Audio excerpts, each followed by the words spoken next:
बात करेंगे question number 6 की। क्वेश्चन नंबर 6 इस प्रकार से है कि 15 सेंटीमीटर त्रिज्या वाले एक वृत्त की कोई जीवा केंद्र पर 60 डिग्री कोण अंतरित करती है। तो संगत लघु और दीर्घ वृत्त खंडों के क्षेत्रफल ज्ञात करना है, जिसमें पाई का मान आपको 3.14 और रूट 3 का मान 1.73 का प्रयोग करना है।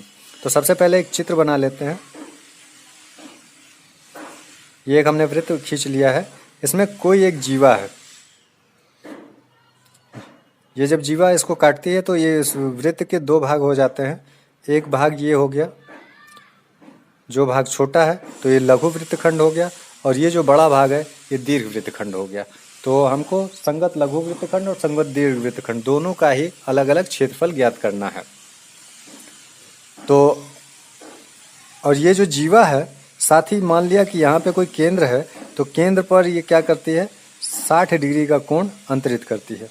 ये एंगल हो गया 60 डिग्री, यानी थीटा बराबर 60 डिग्री। और ये वृत्त का रेडियस यानी त्रिज्या जो है r बराबर वो 15 सेंटीमीटर दिया गया है।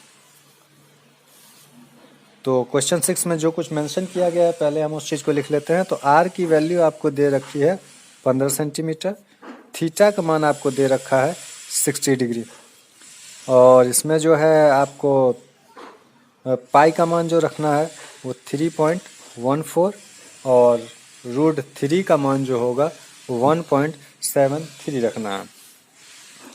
तो सबसे पहले हम संगत लघु वृत्तखंड का क्षेत्रफल निकालेंगे। तो संगत लघु वृत्तखंड का हम सूत्र लिख लेते हैं। सबसे पहले संगत लघु वृत्तखंड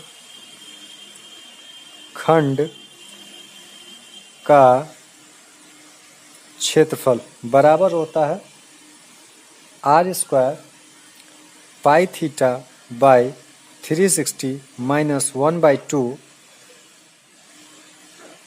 साइन थीटा, ब्रैकेट क्लोज। तो इसमें जो भी वैल्यू है वो हम पुट करते हैं। r की जगह 15 का स्क्वायर, पाई की जगह हमको रखना है 3.14, थीटा की value 60 by 360 minus 1/2 sine theta, यानी साइन 60 हो जाएगा। तो इस प्रकार से 15 का स्क्वायर हो गया 225, और इधर यदि इसको हम काटते 0 0 कैंसिल, और 6 6 36 से 6 बार ये चला जाएगा। तो ये बच गया 3.14/6 माइनस यहाँ 1/2 है, और साइन 60 का मान जो होगा वो रूट 3/2 हो जाएगा। उसकी वैल्यू हम पुट कर देते हैं। तो इस प्रकार से जो है आपका, इसको कैंसिल करना चाहें तो ये भी कैंसिल हो जाएगा। जैसे कि 2 3 6 और 2 एकम 2, 2 पंच 10 और 2 सत्ते 14, तो 1.57 आ जाएगा ये। तो ये 225 ब्रैकेट में 1.57/3 माइनस ये रूट 3/4 आ जाएगा। तो रूट 3 की हम वैल्यू यहाँ पुट कर देते हैं 1.73/4। इसका हम ले लेंगे एलसीएम, 4 और 3 का एलसीएम आ जाएगा 12। तो 3 चौको 12 हो गया, 225 ये ब्रैकेट के बाहर ही रहेगा। तो 3 चौको 12, तो इसको 4 से 1.57 में मल्टीप्लिकेशन करा लेंगे।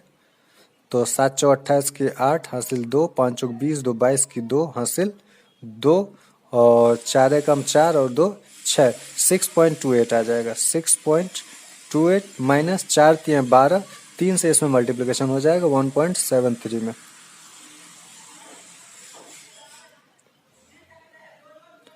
तो 3 से मल्टीप्लिकेशन करा देते हैं।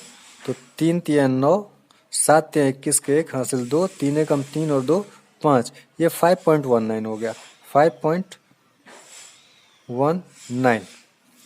दोनों को सब्ट्रैक्ट कर देते हैं। 6.28 माइनस 5.19, 18 में से 9 गया 9, यहाँ बच गया 0, यहाँ बच गया 1।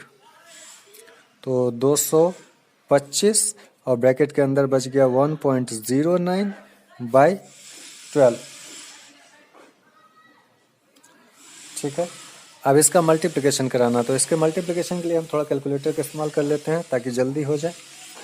तो 225 इंटू 1.09 इक्वल्स, कुछ गड़बड़ हो गया, 225 इंटू 1.09 इक्वल्स, ये 245.25 आ जाता है। तो ये हो गया 2.245.25 बाई 12 सेंटीमीटर स्क्वायर। तो ये संगत लघु वृत्तखंड का ये क्षेत्रफल होगा 245.25 बटे 12 सेंटीमीटर स्क्वायर। और इसको यदि हम थोड़ा डिवाइड कर देते हैं तो डिवाइड करने के बाद एग्जैक्ट क्या आता है, 245.25 divided by 12 equals, something went wrong, 245 divided by, कुछ मिस्टेक हो रही है, 245.25 डिवाइडेड बाय 12 इक्वल्स, तो ये आ गया 20.4375। तो हम दशमलव के जो है 20.4375 सेंटीमीटर स्क्वायर, ये आ गया एग्जैक्ट इसका संगत लघु वृत्तखंड का एरिया। अब क्या करेंगे, तो हम दीर्घ वृत्तखंड का क्षेत्रफल निकालने के लिए यदि पूरे वृत्त के क्षेत्रफल में से इस क्षेत्रफल को घटा दें तो बचा हुआ जो भाग होगा वो दीर्घ वृत्तखंड का क्षेत्रफल आ जाएगा। तो हम निकालेंगे वृत्त का क्षेत्रफल। तो संगत दीर्घ वृत्त खंड का क्षेत्रफल बराबर वृत्त का क्षेत्रफल माइनस संगत लघु वृत्त खंड का क्षेत्रफल। तो दीर्घ वृत्त खंड का क्षेत्रफल हमें आसानी से निकल आएगा। तो वृत्त का क्षेत्रफल होता है पाई आर स्क्वायर और इसमें माइनस कर देंगे 20.4375। पाई का मान आपको पता है 3.14 गुने आर का मान 15 का स्क्वायर माइनस 20.4375। तो ये हो गया 3.14 गुने 225 माइनस 20.4375। फिर इसको थोड़ा हम कैलकुलेट कर लेते हैं। 225 इंटू 3.14 इक्वल्स, ये आ जाता है आपका 706.5। 706.5 माइनस 20.4375, इसको सब्ट्रैक्ट करते हैं। 706.5 माइनस 20.4375 इक्वल्स, यह आता 686.0625 सेंटीमीटर स्क्वायर। तो इस प्रकार से ये दीर्घ वृत्तखंड का ये क्षेत्रफल आ जाता है। आप लोग प्लीज़ कैलकुलेटर का इस्तेमाल ना करें तो ज़्यादा बेहतर रहेगा, नहीं तो आपका कैलकुलेशन अभी से वीक हो जाएगी।